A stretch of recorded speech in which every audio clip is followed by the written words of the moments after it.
Witam Państwa, z tej strony Łukasz Kania, Prokam. Ponownie znajdujemy się na plantacji pszenicy ozimej Bulldozer w miejscowości Lisewo w województwie pomorskim. Obserwując plantację widzimy rośliny, którym niestraszne były okresowe niedobory wody. Bulldozer wyśmienicie sobie poradził. Rośliny są wyrównane, zdrowe, a kłosy w pełni zaziarnione.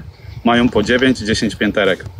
Wszystko to tylko potwierdza moc i potencjał klonowania odmiany Bulldozer, a osiągnięty rekord 14 ton to nie przypadek. Z niecierpliwością czekamy na żniwa, które będą sprawdzianem dla tej odmiany.